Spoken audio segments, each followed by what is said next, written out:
Lo que estaba ahí adentro es lo más horrible que mis ojos han tenido frente a ellos en toda mi vida. Una cabeza humana moviendo la boca, hablándome a mí.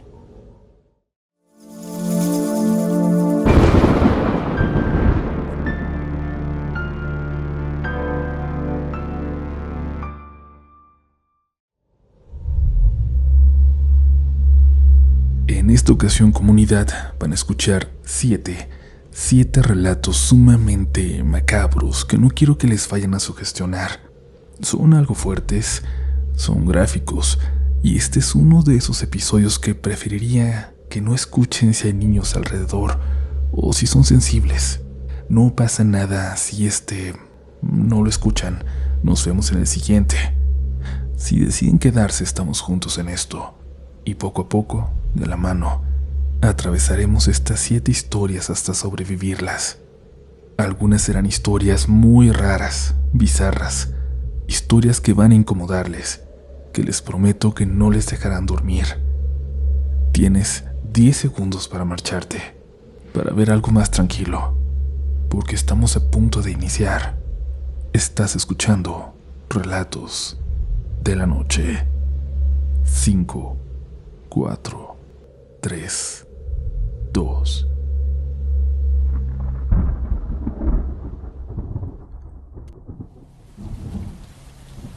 La siguiente es una historia que intenté olvidar por mucho tiempo. Nunca lo logré. La he compartido en pocas ocasiones. Crecí en un barrio cercano al aeropuerto de Managua, Nicaragua. En ese entonces era todavía más solitario que ahora. Un barrio tranquilo, ya sin más movimiento que el de quienes vivíamos ahí, en casas pequeñas y humildes, cercanos al lago Jolotlán. Yo me juntaba con chicos un poco más grandes que me llevaban a jugar béisbol. Me la pasaba con ellos porque además no había más niños de mi edad en mi calle. Por eso tuve que aventurarme con ellos tanto tiempo, tantas veces, cuando hacían cosas de mayores, como buscar en casas abandonadas cualquier cosa que se pudieran llevar. A veces recorríamos kilómetros caminando siguiendo la orilla del lago para ver qué nos encontrábamos. En una de esas salidas, una noche que hacía más calor que de costumbre, cuando nos dimos cuenta ya se nos había hecho muy tarde, casi daban las 10. A mí ya se me había pasado por mucho mi hora de volver, y aunque estaba lejos y me daba miedo hacerlo solo, tenía que regresar cuanto antes porque sabía que me iba a ir mal si llegaba a casa mi papá antes que yo. Mi mamá estaría ya muy preocupada por mí, y eso me importaba, claro. Pero si mi papá llegaba y no me encontraba ahí, no tenía idea de cómo iba a reaccionar. Ni conmigo ni con mi mamá, que me dejaba juntar con mis amigos. Con la mala influencia, decía mi padre. Por eso empecé a correr hacia las calles oscuras cuando llegué a un terreno grande, cercado con púas. En medio había una casita que me daba miedo, y que mis amigos decían que habían revisado alguna vez, pero nunca habían vuelto a entrar. Por lo apurado que iba, decidí saltar la cerca, cortar camino por ese terreno, lo que fuera por ganar unos minutos. Me dejaron aquí. Cuando iba corriendo frente a la casa, algo me habló. Escuché una voz. Acércate. Da unos pasos nada más. Una voz extraña que no alcanzaba a entender. Hasta el día de hoy no sé por qué me detuve. Algo no estaba bien conmigo. No tenía control de mí. Más, por favor. Mira aquí. A un paso de la entrada, había una maleta muy vieja de cuero. Tuve la necesidad de ver ahí, como si fuera a encontrarme dinero o algo así. Recuerdo que mi cuerpo se movió solo hacia enfrente, como si ya no lo controlara yo. Me acerqué hacia la maleta. La abrí. Aquí está. Aquí está. Lo que había ahí dentro es lo más horrible que mis ojos han tenido frente a ellos en toda mi vida. Una cabeza humana moviendo la boca, hablándome hablándome a mí. Di 2 pasos atrás y caí. Las piernas se me doblaron. Sentí que no podía respirar. El calor de la noche era insoportable. Y mientras seguía escuchando la voz dentro de la maleta, escuché 2 más acercándose. Eran Randall y José, 2 de mis amigos, que habían decidido regresar conmigo para cuidarme, que me habían alcanzado a ver entrando al terreno. Les señalé la maleta. Se asomaron. Como pudieron me levantaron y me llevaron cargando hasta salir de ahí, hasta que pude caminar, hasta que me respondieron las piernas. Me llevaron a casa y cuando mi papá salió enojado se echaron a correr. Había salido furioso y con un bat, y por cómo llegué pensó que iba borracho o algo así. Él siempre esperaba lo peor de mis amigos. Creo que me dio una cachetada, no lo sé. No podía dejar de pensar en lo que había visto. No podía dejar de repetir que estaba hablando, que esa cosa me estaba hablando. De alguna forma le expliqué a mi papá lo que vi, en dónde. Me debe haber visto tan mal que fue a comprobar que fuera cierto. La policía llegó pronto. Lo que vi era real, pero tenía mucho tiempo ahí. Ya casi no quedaba más que huesos. Dijeron que me imaginé que me hablaba, pero yo recuerdo que pude ver sus ojos, que la vi moviéndose, que vi los labios morados, moviéndose, hablándome. Yo recuerdo lo que escuché. Es de las pocas memorias que no extraño de mi bella Nicaragua.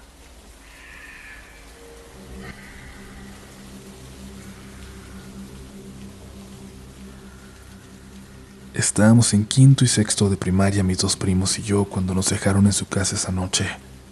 Mis papás me habían despertado. Me dijeron que teníamos que irnos. Llegamos a la casa de mis primos y me dejaron ahí. Ellos ya me esperaban. Mis papás y los suyos salieron deprisa, diciendo que tenían que recoger algo muy importante, que no nos preocupáramos, que pronto estarían de vuelta. Yo iba en la misma escuela que mis primos, así que nos habíamos visto apenas unas horas antes. Estábamos muy cansados, pero no sé por qué no nos podíamos dormir. Estábamos ahí nada más viendo la tele, sin platicar. Teníamos una sensación extraña, como si algo malo estuviera pasando. De verdad, como si algo se estuviera acercando a nosotros. Una sensación extraña en el pecho, en la espalda. Mi cuerpo no dejaba de temblar. Escuchamos golpes lentos en la puerta, muy lentos, casi como si fueran un eco, no como cuando toca a alguien que conoces. Lo peor fue que tocaron en la puerta detrás de nosotros, la puerta de la casa. Su jardín era grande y tenía una barda alta que no dejaba ver nada a la calle, así que alguien estaba dentro del patio. Mi primo más grande se asomó por una de las ventanas, pero no alcanzaba a ver nada. Empezamos a dudar de si en realidad lo habíamos escuchado ahí, si nos lo habíamos imaginado o si era un sonido lejano que pareció escucharse dentro. Pero no nos atrevíamos a abrir. No íbamos a hacerlo. Parecía no haber nadie. Nos asomamos por debajo de la puerta y no se veía nada. Tengo que decir que mis 2 primos en ese entonces estaban un poquito pasados de peso, así que me ofrecí a salir por la puerta de atrás, rodear el patio corriendo y confirmar si había alguien ahí afuera o no. Tuve que convencerlos. Todos teníamos miedo, pero en ese momento ya me estaba convenciendo a mí mismo de que había sido mi imaginación, de que no había nada raro. Salí por la puerta trasera.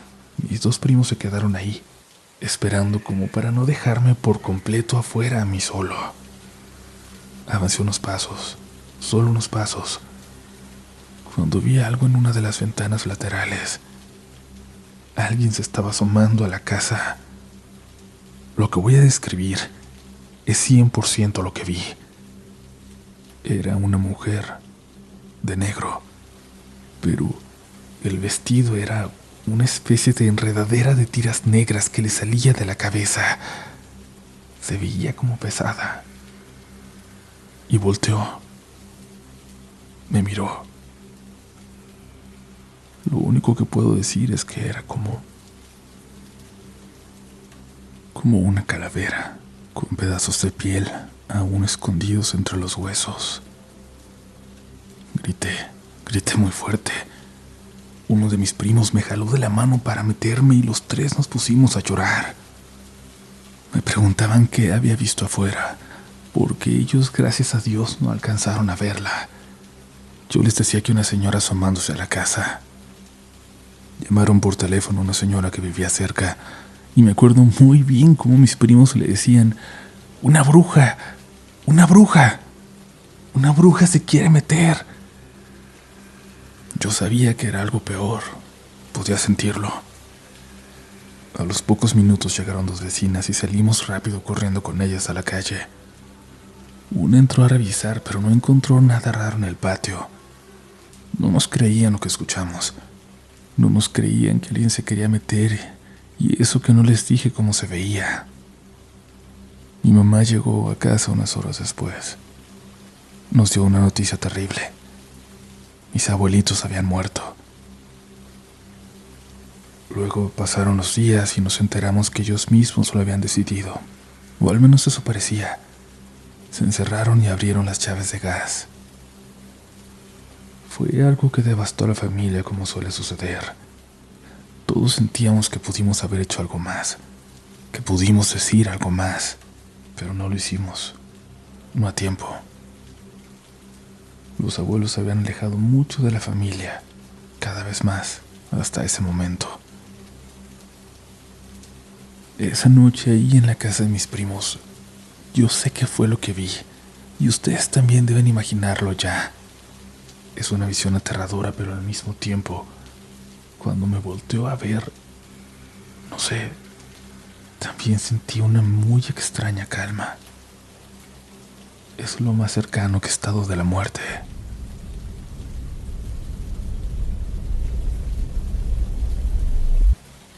Hola comunidad, me llamo Marisol y quiero compartirles una historia. Nunca me gustó dejar a mi hijo dormir fuera de casa cuando era pequeño, pero esa vez no vi nada de malo. Era en casa de su primo, de la familia de la esposa de mi hermano, y yo confiaba. Él tenía como 10 años. Ese día cuando estábamos ahí, él andaba muy inquieto, ansioso pero de buen humor. En la noche lo dejé, cuando me pidió permiso para hacer pijamada con su primo. Mi hermano no estaba, ni los papás de mi cuñada, solo ella y su niño, así que sentí que era una buena idea para que no estuvieran solos en una casa tan grande. Le di un beso, le dije que se portara bien, y yo me regresé a casa tranquila. No sentí nada raro, nada que me advirtiera que algo iba a pasar. A la mañana siguiente, muy temprano, me habló mi cuñada. No le escuché como cuando algo grave pasa, pero tampoco sonaba normal. Me dijo que fuera por mi hijo, que mejor pasara por él, y yo salí en ese momento. Cuando llegué lo vi sentado en la cocina, con una taza de leche con chocolate frente a él. No estaba llorando, pero se le notaba algo extraño en la cara. No me miraba directamente. Le pregunté si había dormido bien y me dijo que sí, pero lo dijo como dudando. Mi cuñada me llevó a otro cuarto para hablar conmigo y cerró la puerta. Me preguntó si mi hijo caminaba dormido. Le dije que no, que nunca lo había hecho. Entonces me contó lo que había pasado. Dijo que en la madrugada, cuando fue a revisar a los niños, no encontró a mi hijo en el cuarto donde lo habían acostado. Pensó que se había ido con su primo, pero tampoco estaba ahí. Lo buscó por todos lados, hasta que abrió el único cuarto que nadie usaba en esa casa. Ahí estaba mi hijo, dormido en la cama. Yo conocía la historia de ese cuarto, sabía perfectamente cuál era, sabía que no se usaba y sabía por qué. Esa era la habitación de su hermana, de la hermana menor de mi cuñada, una joven que había muerto de un paro cardíaco mientras dormía, algo sumamente extraño para una chica de 17 años. La cama seguía ahí. Nadie la movió nunca. Nadie entraba ya, ni siquiera para limpiar. Le pregunté a mi cuñada si alguien había metido a mi hijo ahí, si era una broma de los primos, si alguien se había equivocado. Pero me dijo que no, que nadie había llegado, que solo ella se levantó en la noche. Cuando hablé con mi hijo me dijo algo que hasta hoy me cuesta repetir. Me dijo que despertó en esa cama, que sabía que no era la suya, que el cuarto era distinto, que olía raro. Me dijo que escuchó a alguien respirando, alguien que estaba acostada junto a él, pero no gritó, no se levantó ni pidió ayuda. Me dijo que sentía que si se movía, algo iba a pasar. Nunca me había hablado así, nunca. Parecía un adulto describiéndome todo. Nos fuimos de inmediato. Tardamos mucho tiempo en volver a visitarlos ahí. Durante años me iba convenciendo de que había sido una pesadilla, algo que su mente inventó, algo que yo misma quise creer. Pero con los años, mi hijo me confesó algo más. Me dijo que esa respiración no se sentía amenazante, que no era violenta, que era tranquila, como la de alguien que ya estaba acostumbrado a dormir ahí. Desde entonces, incluso ahora que tiene 18 años, antes de dormir, paso a ver que esté bien, que ya esté dormido, desde la puerta de su cuarto, solo para asegurarme de que no haya algo acostado junto a él.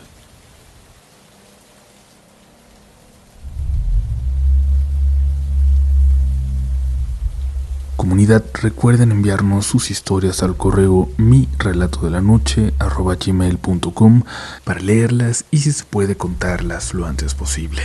Recuerden que no hay ningún otro canal donde subamos historias, ni uno, nada.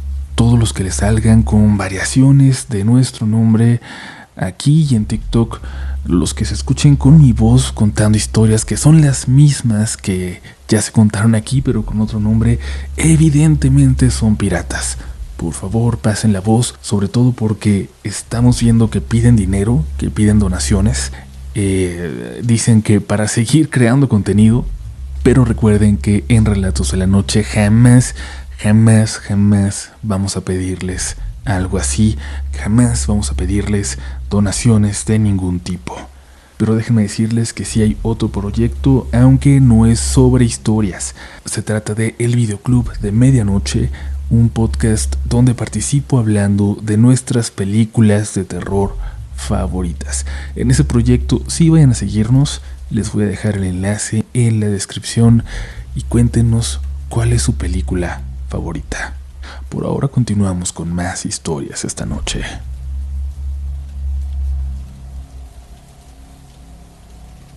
Hola comunidad, prefiero no decir mi nombre, pero quiero contarles algo que pasó en mi familia y que hasta hoy seguimos comentando cuando llegamos a reunirnos. Mi papá murió de manera muy repentina. No fue un hecho violento, pero sí inesperado. Un accidente en su camioneta en una noche de lluvia. Cuando nos avisaron, todo se volvió confuso. Llamadas, llanto, gente llegando a la casa, decisiones rápidas. Esa noche nadie durmió.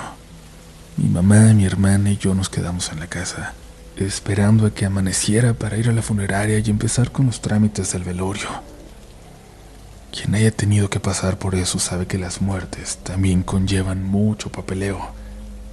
A veces la gente ni siquiera se da el tiempo de sufrir por estar haciendo los trámites necesarios.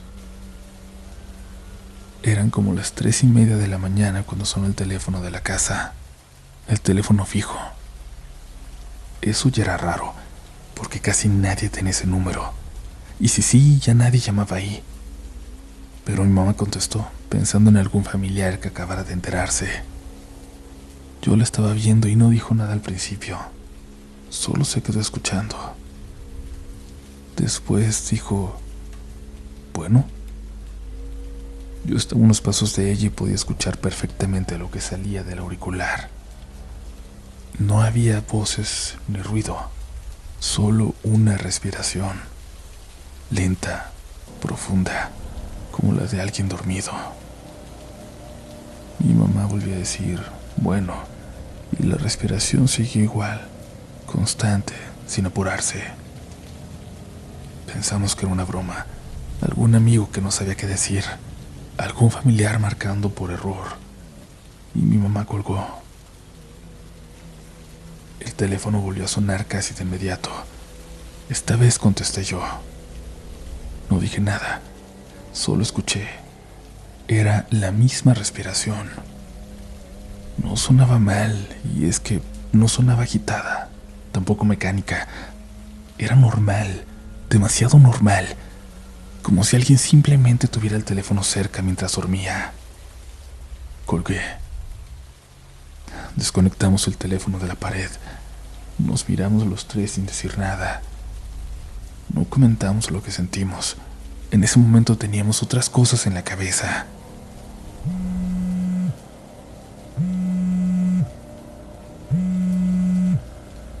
Pero unos minutos después, el celular de mi mamá vibró. Número desconocido. Contestó pensando que era de la funeraria, pero nadie habló. Y la respiración volvió a escucharse. Mi mamá colgó y dejó el teléfono sobre la mesa como si le quemara. A la mañana siguiente, mientras revisábamos pendientes, mi hermana notó algo. El número que había llamado el celular estaba guardado en el teléfono de mi mamá. No con nombre, solo con un número. Pero reconocimos que era el número de mi papá. El mismo que llevaba años usando. El mismo que estaba apagado desde que murió. El mismo celular que estaba en ese momento dentro de su chamarra, en algún lugar de la funeraria. Pensamos que podía ser un error del sistema, algo técnico, alguna llamada programada o algo así, algo que no entendíamos. Pero ese número volvió a marcar una vez más, minutos antes de que empezara el velorio. Ahí es donde puedo asegurar que nadie más tenía ese aparato, donde me quedó claro que nadie más lo estaba usando para llamar, porque ya lo teníamos nosotros, porque en ese momento ya lo habíamos dejado en mi casa. No nos atrevimos a contestar esa última llamada.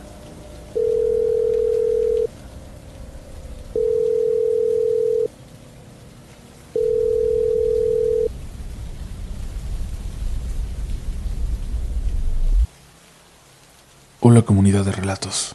Esta historia no es muy larga, pero espero les entretenga. Cuando tenía 17 años murió mi abuela. Pasaron más de 15 años desde eso y la casa quedó cerrada mucho tiempo. Nadie entraba más que para limpiar de vez en cuando hasta que finalmente la empezó a usar mi mamá. Un día, ayudándolo a sacar cosas viejas, encontré una caja con fotografías y un rollo sin revelar. Era un rollo antiguo, de esos que ya casi no se usan, de una marca que dejó de existir hace tiempo. No tenía fecha ni anotaciones, solo estaba ahí, usado. Lo llevé a revelar por curiosidad. Para empezar, no creía que aún se pudiera, y si sí, no creía que siguiera conservando las fotografías que se tomaron. No esperaba nada importante, pero cuando vi las fotos que salieron, algo no me gustó desde la primera. En todas aparecía una mujer de espaldas.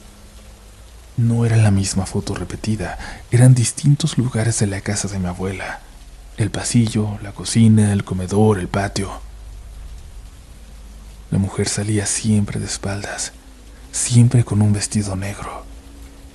La mano izquierda levantada hacia un costado y la derecha hacia abajo, con 2 dedos estirados. La postura era exactamente la misma en todas las fotos. No se le veía la cara, nunca. La luz era mala, como si las fotos se hubieran tomado de noche. La última fotografía fue la que más rara se me hizo. Era una ventana que daba al jardín, nada más. La reconocí de inmediato, pero en esa imagen no había nadie. Solo la ventana abierta, de noche, y la oscuridad afuera, nada más. Días después fui a esa casa, a visitar a mi mamá que ahora estaba ahí. Estaba anocheciendo cuando pasé por el pasillo donde está esa ventana.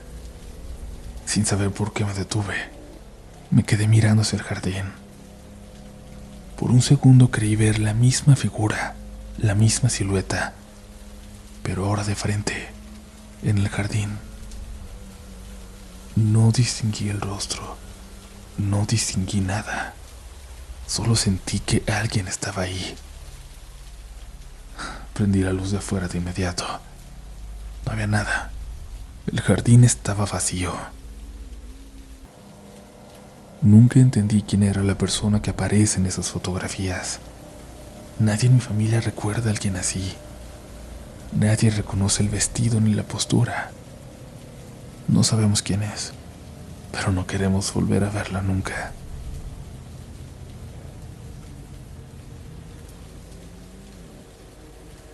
Esta historia es anónima por razones que ya entenderán, y es que involucra unas armas que mi papá tenía sin permiso en casa.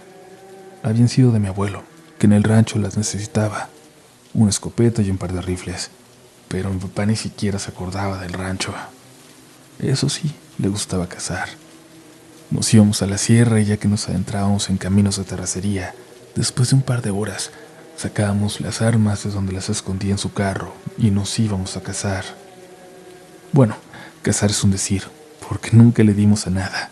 Supongo que las miras ya estaban torcidas o que éramos así de malos. Pero lo que quiero contarles sucede en uno de esos viajes de cacería con mi padre, cuando ya habíamos llegado a un punto de la sierra que nos gustaba mucho, de donde se veía todo el camino, se veía la ciudad, se veía donde dejábamos el carro. Y justo ahí vimos que una patrulla llegó y se estacionó al lado del carro, como si lo estuvieran revisando. Nos preocupamos, claro.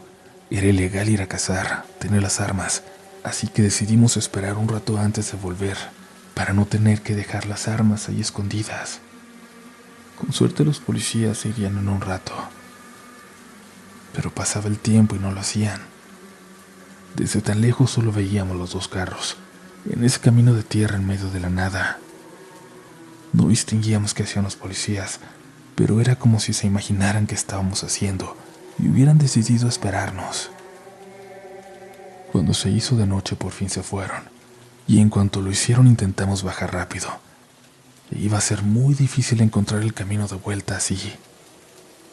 Las ramas nos golpeaban en la cara, perdimos el sendero por el que subimos. Solo caminábamos y caminábamos en la dirección en que pensábamos que estaba el coche. De pronto, mi papá, que iba frente a mí, vio algo a lo lejos. Alguien que caminaba hacia nosotros. Los policías, claro, seguro habían decidido ir a buscarnos. Mi papá vio un árbol junto a nosotros, lo suficientemente grueso para que nos sostuviera a los dos. Me preguntó si creía poder treparlo y le dije que sí. Y lo hicimos. Lo subimos tan alto como pudimos. Mi papá me dijo que subiera un poco más, pero ahí sentí que la rama en donde estaba a punto de quebrarse y mi papá intentó sostenerla. En ese momento escuchamos que iban caminando debajo de nosotros. Nos quedamos en completo silencio, mirando hacia abajo. Había luna llena, por eso alcanzamos a verlos. No eran policías. Les juro que por debajo de nosotros iban caminando 4 figuras, arrastrando los pies. Se veían literalmente como salidos de las tumbas, sus cráneos comidos por el tiempo, sus ropas, su piel podrida. Los recuerdo como esas películas que yo veía de muertos vivientes. La adrenalina era tal que no me desmayé del miedo, y en cuanto se alejaron bajamos con cuidado de no hacer ruido para continuar hasta el carro que ya estaba cerca. Cuando llegamos a él, mi papá manejó en silencio y luego me preguntó qué vi. ¿Qué vi yo? Le dije. Hizo una mueca, como si hubiera esperado que yo no los hubiera visto. Le pregunté qué eran. Me dijo que no sabía. Yo nunca había visto un fantasma. ¿Serán así? me preguntó sin esperar una respuesta. Cuando llegamos a casa le platicamos a mi mamá nuestra aventura, cómo nos quedamos ahí atrapados hasta la noche, pero no mencionamos las 4 figuras en el bosque, lo que vimos desde el árbol. Esa es una historia que siempre fue solo de mi papá y de mí, porque nadie iba a creernos. Y la comparto hoy con esa misma sensación aquí, de que nadie lo hará. Y está bien. Ni siquiera yo entiendo qué fue lo que vimos en el bosque.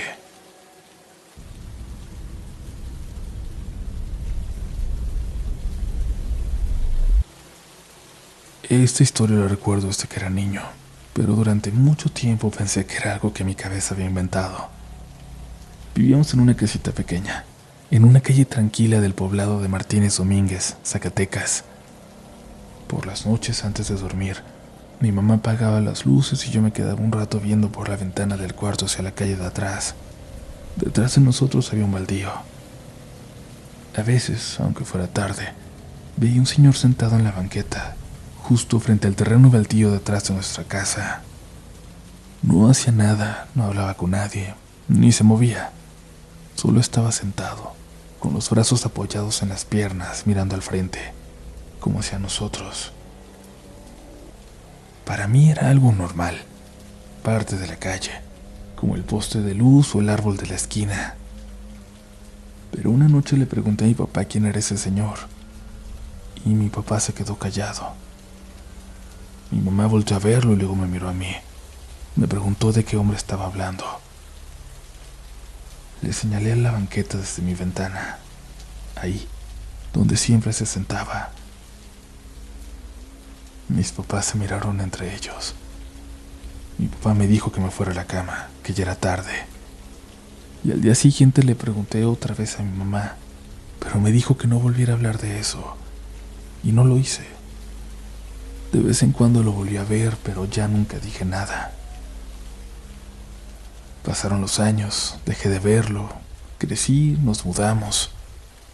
Ya de adulto, una tarde regresé a esa calle con mi mamá, porque ahí seguían mis tías. Nuestra casa seguía ahí, muy descuidada por la familia que había llegado a ella después de nosotros. Le pregunté a mi mamá, ya sin rodeos, por el hombre que se sentaba en la calle de atrás por las noches. Mi mamá suspiró y me dijo que ese señor se había muerto atropellado, ahí sentado, muchos años antes de que yo naciera. Que un vecino borracho perdió el control y se subió a la banqueta donde se sentaba ese pobre señor. Lo vi mucho tiempo, lo vi muchas noches. Fue, sin saberlo, el único fantasma que he visto en mi vida.